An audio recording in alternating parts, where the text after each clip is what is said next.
Welcome, everyone. Thank you for taking the time today to join us for our 15th episode of STEM and STEAM activities at home or in the classroom. Now I'm going to pass it over to presentation to Josh, who will be the main presenter of this webinar. Welcome, Josh. Hey, everybody. I'm Josh. Happy Wednesday. We're also in Wisconsin, so it's snowy. Yay, we're here today with Nasco Education. Yay. It is a Wednesday. It's one of those Wednesdays, just like, winter Wednesday. But I have to go through these lists of things, just make sure I don't forget. So if you like these fun events from Nasco Education, please be sure to follow one of these great social media links right there. There you go. I can't read them, they're backwards on my screen. You can also contact Jordan, the wonderful other voice you hear on here, at this wonderful Nasco email address. There we go. You can contact him here if you have questions, comments, want to know about getting any of the stuff we're using, where you're like, hey, I totally missed out on part of these things, or need more information, or the templates as well we're using. The templates is another big one. He always shares the templates. Need more templates or other guides, PDF resources or whatnot. Talk to Jordan. He's friendly. He's there at that email address, or here at nascoeducation.com. Good times. So today we're going to be doing some fun Valentine's Day things because love is in the air. Valentine's Day is just a few short days, weeks. It's not that long until Valentine's Day. Pete's over here. Pete, how many days till Valentine's Day, Pete? Less than a fortnight. Less than a fortnight. I guess it's 11 days, right? Yeah. Which is just enough time to make yourself something awesome that you can then give to somebody else. The gift of paper circuits, which, as we know, is the most romantic of all these STEM activities and projects, outside of dissecting a heart, oddly enough, if you're a biology teacher. So we're going to make a couple of STEM arts and crafts paper circuits activities today to have fun with, which are great for you as adults, your kids in the classroom, or kids at home, because they're great distance learning projects and very cost effective as well. So we're going to switch to the overhead camera now. I'm not in the corner, Pete. We'll get you in the corner. Okay. We'll get you there. We were doing other video chats earlier today. So we're going to make a couple of things. There I am. Floating in from the side. We're going to make a couple of these little guys. We're going to do this guy here, which is a fun, my heart hurts when you're away, with a hertz wave and an LED that lights up. It looks very, very good without 5-6 studio lights on it. And come back Valentine's. There you go. This is a fun paper circuits card, one of several that we put out. I think, was it 9 we put out, Pete?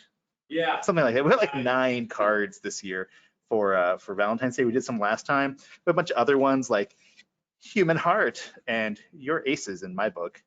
And what's this one? Oh, the cake is a lie, but my love for you is not. If you get that reference, congratulations to a 15-year-old joke about computer games. It's like 15 years, I think it was, and it's been a while. Classic. It's Wednesday. Thanks, everybody. Oh my gosh, I've lost my LED now. There it is. Great. So we're going to make this with our conductive tape stuff. It's been one of those days. So Nasco carries a couple of our paper circuits kits. This right here is our small version. They also have a large classroom set, as well as some small individual, like distance learning kits as well, that are very reasonably priced, that are great for distance learning with the same materials in here, just less of them. So the main thing people love about our kits is the fact that it comes with our awesome nylon conductive tape. This is the best stuff because it's nylon, which means it's really darn strong. If you've seen any of these talks before, you'll know where I'm going with this. It's strong. You can't break it. You can't rip it by hand. It's great. It sticks to pretty much anything. It also comes off of like harder surfaces, your windows, your walls, your tables very easily because it's strong, peels right off. And also conductive on top and bottom, so you can just overlap 2 pieces and make a strong electrical connection. So don't use copper foil tape. There we go. Can you see that one more time, Pete? Boo to copper foil tape. Oh, you're gonna keep doing it? Pete's just gonna do that all like randomly every time we say tape, he's gonna probably do that. But this is the best stuff. So if you've done paper circuits in the past, give this a try. It'll change the way you do so many different types of projects because you do so much more with it, just so many more types of projects, and so much easier too, especially with younger students because of how much stronger it is. It's only a little bit more than your copper foil, and you'll use less of it because it's so much better. Maker tape. I'm throwing my tape everywhere now. So we're gonna make this little guy up because it's Valentine's Day almost. So we're gonna put him to the side and we're gonna make one from scratch because we have one right here, yay! To make this project, you'll need the following items. Gotta make sure I'm in frame. You're gonna need a straw. You're gonna need a clear 5mm LED. You're gonna need some maker tape. You're gonna need a pair of scissors. You're gonna need a battery as well, which is somewhere around here. And we're also gonna need a hot glue gun. Yes, a hot glue gun, which I can smell burning slowly to my right. So hot. I think I have some batteries. There's like a pile, literally a bag full of batteries to my side. So we're gonna put this together. Thanks, Pete. That's why Pete's here. He's a good guy. These are CR2032 batteries that come in all of our kits.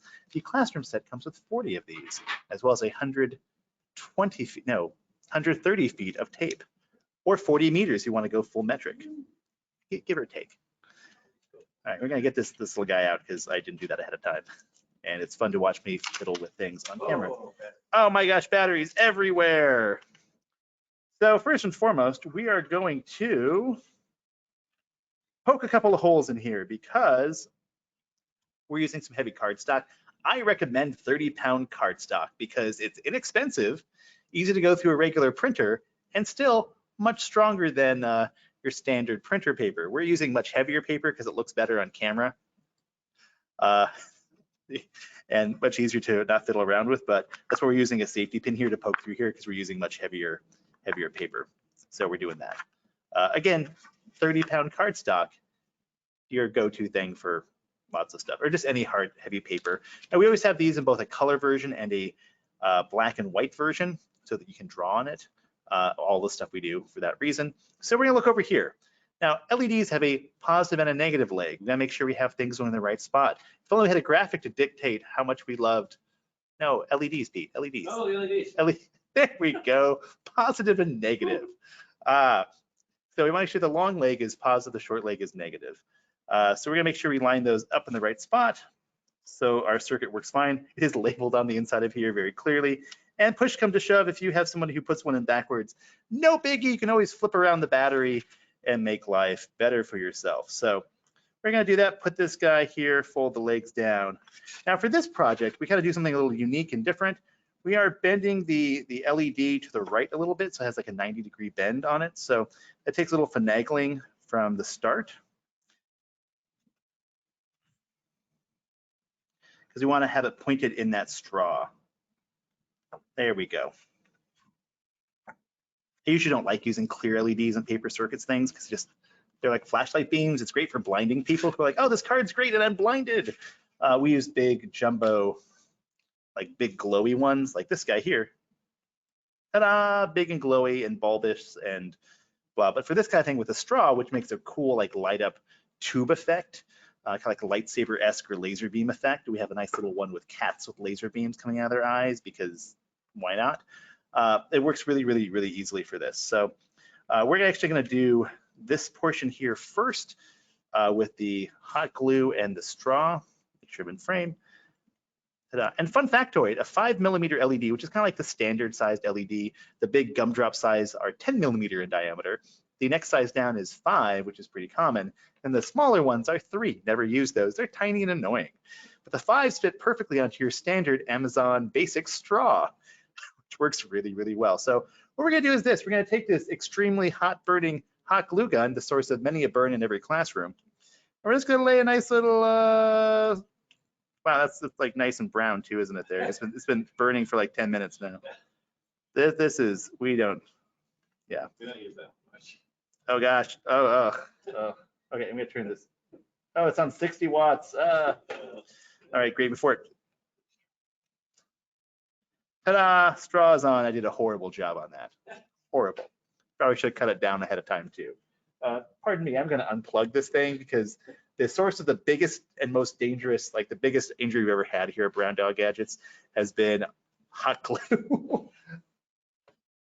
No one expects the hot glue to be, thanks Pete, to be dangerous.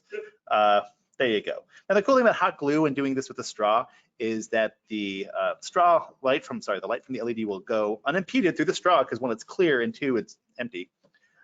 And it'll also then kind of reflect around in there a bit.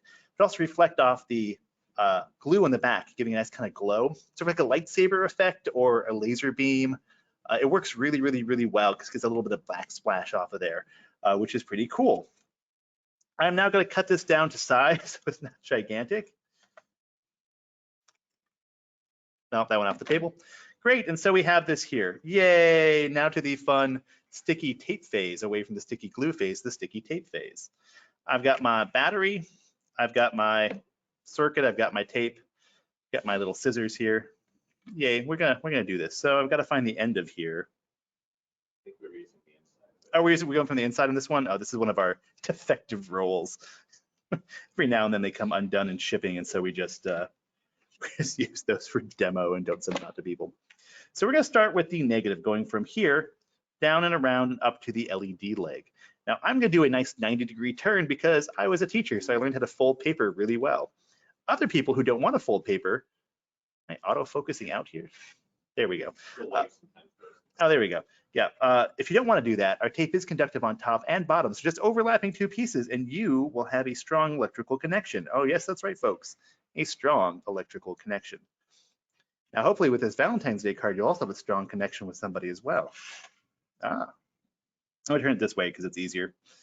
I'm gonna start from the middle of where my battery is. I'm gonna go down and over. Boop, ba-doop, ba-doop, ba-doop, ba-doop. Do some sound effects along the way.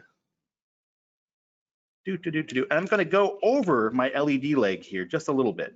Because again, we're conductive on top and bottom, so I can just go over the leg and I will have a connection with that leg. Hey, leg, and press down a little bit too, just to make sure things are good. Huzzah. And the people go wild. All right, I'm going to do the same thing over here.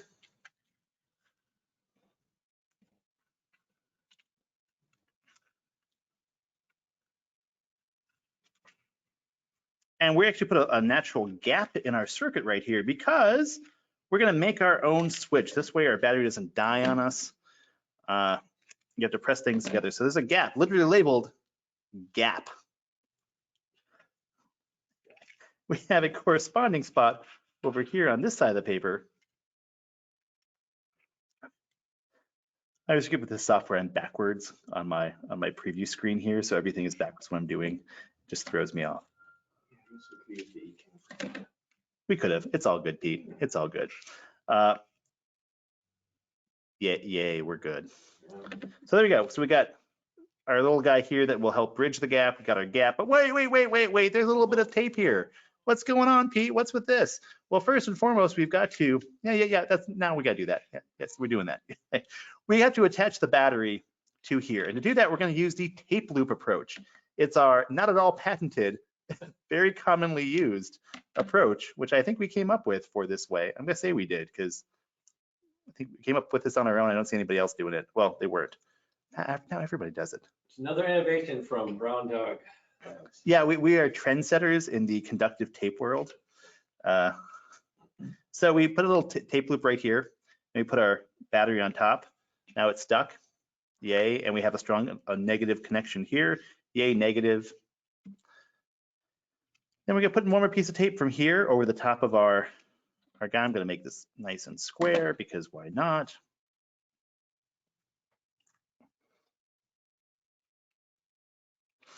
We're going to go up and over. Ta-da. And I'm going to actually just trim the edge here so it doesn't have a chance to have any issues. Put that to the side so I can use that later. And ta-da, we are done. And voila. Ooh. Now, granted, I'm under studio lights. I have like 5 lights or 6 lights on me. It's very bright. It shows up. But that's why I went with blue. Red looks really good, but red is horrible under any other lights. If you had to have like a dim room to make red really work well. And the other one, the example, here we go. The other example we have here that Andy, our curriculum writer who put this together, did. This is a red LED. You can't really see it under the lights, but this same project just, there you go. Now Andy did it with, he's using a naturally blinking LED. It's one of the many random LEDs we have in little organized drawers in our office so that it was a blinking LED on a wave because it's kind of cute. So there's that, but it's a fun little project. It adds a nice little lighting effect. It's kind of nerdy. It's a little bit better than just a straight LED on something. So that's this project. One of the many fun Valentine's Day things we put together this year because nothing else, we care about love. Right, Pete? Oh, yeah.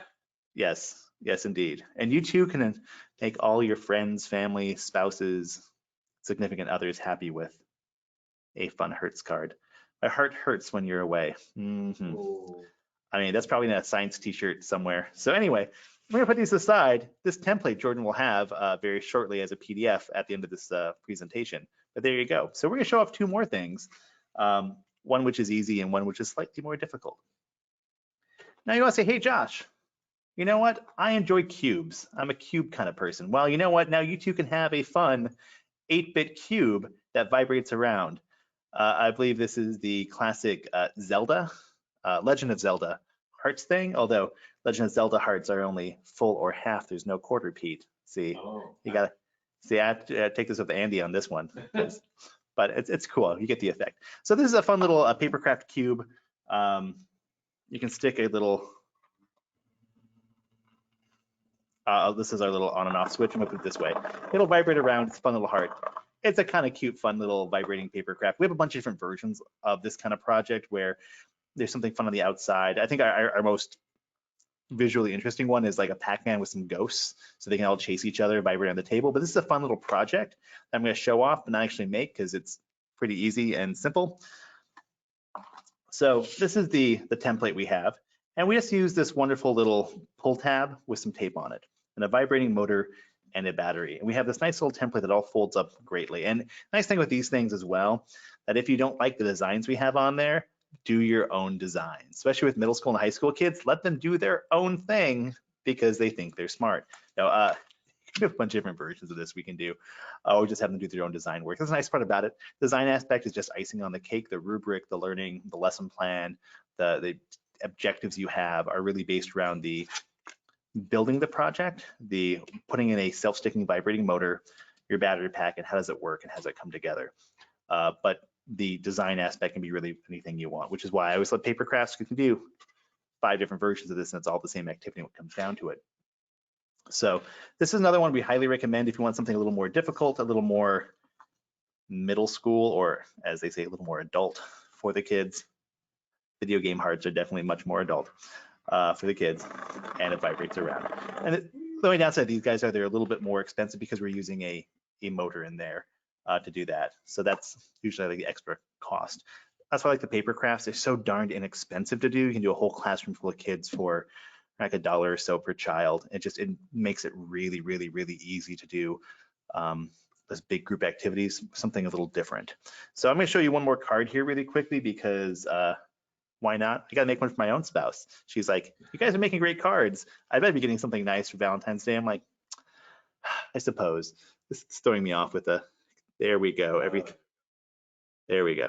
It's just, oh, still slightly askew, but I can live with that more. So we're gonna do your aces card here really quickly, show you how quickly we can do this. This is another one I recommend, just any of these guys. Again, we have tons and tons and tons of cards available for Valentine's Day stuff. It's one of the 3 most light up holidays of the year. Halloween, well, really the winter holidays. There's Christmas, Hanukkah, Kwanzaa. They have a lot of lights going on. Even just standard Rudolphy stuff, you know, snowmen, you know, I just light up everything. Snow people works well. So again, 30-pound cardstock, especially even with this stuff here, the cardstock is the best thing ever, just heavier paper for any paper crafty stuff. As any good art teacher would tell you, quality of paper makes a big difference. Art teachers out there, this is good STEM activities for art classrooms as well. So Pete, pick a color. Green. I'm colorblind. Ha, joke's on you. No, I am, but I can see the green. Oh, Pete, you thought. Pick the color that wasn't in there. There's only so many LED colors. That's the best part. Ta-da. Again, positive, negative, short legs. This is really, really, really simple. That's why I always tell people, use the black and white versions of the cards we do with the kids, especially for these simple ones, because then they have to do the artistic aspect with it. So it takes more time and there's more meaningful activity with it as opposed to just throwing down 2 pieces of tape and the battery. So we're just gonna do this. Assume that I spent a lot of time coloring this. Just give my wife one of these every day. Like, I made another card for you, dear, in a live stream in front of people. So, and this part about these guys to focus. There we go. We need to turn off autofocus. You don't have to use very much tape for these activities. I mean, we're using 6 inches, 8 inches of tape in here. So you can do quite a few tape activities with this stuff. Now, another cool thing to do, another thing I like to throw out to teachers too, have some students make like a light up wall or some sort of, every teacher has like posters and stuff like up on their classroom wall on their cork board. I have like 5 cork boards in my classroom, which never got enough use. Have them do some light up stuff, make something interesting, not just make a Valentine's Day sign or a Valentine's Day display, add some lights and stuff to it. So there's a little more engagement with it, a little more excitement behind it besides just doing arts and crafts. Make it science, arts and crafts. So if you're a language arts teacher and need to, add some romance to your wall, do it with LEDs. If you're a math teacher, I'm sorry, math teachers. Oh, I like math. Math is actually one of my favorite subjects to teach. To quote one of my students, what do you mean there's math and science? I'm like, yeah, we're doing simple equations on stuff. It's not very, it's like 2 variables you multiply. It's not that tough. Did you know there's math and science? 8th graders. So I'm doing the tape loop thing again, good old tape loop. We're gonna throw this down on here, tape loop. And then we're gonna go down and around. Do I have enough tape? Let's find out. Watch as a grown man puts conductive tape on paper. Next time on Nasco Education. Been a long week. Ta-da, LEDs. Now, cool things too as well. Make a parallel circuit with more than 1 LED. Do some different types of switches, which I don't have. Oh, there's one that's slightly out of reach. I'm gonna grab it anyway. Awkward. There we go. Make a gigantic knife switch with maker tape. Oh, gigantic knife switch. Fun for the whole family. On and off. But do some fun stuff with switches, especially when you make like a poster or another display in your classroom. Something like a knife switch to control display. Make a comically large version of this. If you're a middle school or high school teacher, have your students make a comically large version of this. Go get some cardboard from a grocery store or like Home Depot, literally refrigerator or flat screen TV cardboard box. Have them make a gigantic knife switch. We have templates and directions for this. Have them make a huge version and have it turn on a super small LED. It is comical, it is weird, and you'll get every kid in the entire school coming by and turning on these gigantic knife switches. If you have like a microbit or some other programming stuff like a makey, you can use those as well with this to do something else like doing a sound effect or whatnot, or make a gigantic piano. But you can do some fun like kinesthetic stuff to control really silly things. I keep recommending it because it's so silly, but it also is really darned engaging and very comical, but kids remember those things, like the over-the-top, stupid, comical things that prove like, yeah, this is just a simple switch, but it was huge. They threw a gigantic cardboard knife switch in a classroom to turn on a single LED or a single little fan. Like, why? Like, why not? Be that science teacher, make the gigantic switch. We have several switch designs to choose from, or have the kids design their own switches and whatnot, but this is a really easy one out of cardboard and just some tape. Thanks to maker tape, you can handle the stress and pressure. Maker tape, not just for paper circuits, also for gigantic switches. So that is us, 25 minutes on the nose, according to the big old clock on my wall, which is when Jordan usually tells me to stop talking so he can say a few things about templates, directions, and how to contact him. Jordan? Thanks, Josh. Definitely appreciate that. Wow, it is definitely Wednesday. Okay. It's been a long week. I can tell. Well, thanks everybody for joining us today, and thank you, Josh, for presenting. My name is Jordan Nelson. I'm one of the customer engagement managers with Nasco. I was your host today with Josh. I want to give a shout out to all your educators that are making it still happen for students. I got some great projects. Hopefully you can utilize some of these for your own classroom or customize some of this. Remember, these are intended to be easy to learn and engaging STEM and STEAM activities that you can integrate and supplement your curriculum at home or at school. I did want to last point out that if you do have any questions outside of this webinar event, or if you want any more information about this, feel free to reach out to me at engage@nascoeducation.com. Again, there's that survey and feedback at the very end that we want. There also for next week, because this is a weekly webinar, we're going to be doing this. It's going to be episode 16. It's going to be at the same time from 4 to 4:30 Central Time. And we try to do that, of course, for those on the East Coast and those on the West Coast too as well. But if you want the registration link, or if you really enjoy this episode, you want to see what's happening next week as well, I'm going to make sure to grab that very shortly here and then put that in our chat. Here, let me grab that. Registration link. All right. Great. Jordan, maybe next week we can make a robot. I don't know. Oh yeah, I know. It's pretty sweet. There's a lot of cool things we do. And if you are interested in learning how to make that robot, we did do that in one of our previous episodes. Oh, that's right. We did. I forget. Yes, we did. We've done so many of these. I have a I list know. somewhere. We've done a variety of these. It is the 15th episode. A lot of content covered. And then too, I did put those links in for those kits. If you have any other questions, make sure to reach out to us. If you do want just a conductive tape, we do have just the 1/4 inch roll, or we just have the 1/8 inch roll. I'm going to put those links into the chat as well. Use If you 1/4 do have inch. any questions, sorry, Yeah, what was that, Josh? use 1/4 inch. If for paper crafts, use 1/4 inch, especially with the younger kids. If you're doing some like high school level things or personal projects, 1/8 inch is pretty easy to use because it's still really darn strong. You can kind of brute force your way through it. But for the younger kids, like 4th grade through like 6th grade, 1/4 inch just makes things a lot easier for dexterity and just being a bit bigger surface to manipulate. And so I always recommend don't save 20 cents. Thanks, Pete. Use the 1/4 inch. It definitely is much more kid friendly for paper circuit stuff, especially, or for doing something like this. We use the 1/8 inch for like more Arduino programming stuff, where a lot of like little small connections that are fine usually for much more advanced users or people with more time on their hands. Yeah, for sure. All right. Last couple things. Handouts are on the webinar control panel under handouts. I did upload those 2 documents, so you have them for the card templates and also the 8-bit love box. So let me know if you do have any questions. Stay safe, Josh. Don't get burned by that hot glue gun. It's so hot right now, Jordan. It's all the rage. It's all the rage. All right. And of course, we will always have the sense of humor that we have every week as well. So if I don't see any questions, Josh, thank you very so much for your time today. And thank you everybody for joining us. Hopefully we see you next week, and we look forward to next week's projects. Take care, everyone.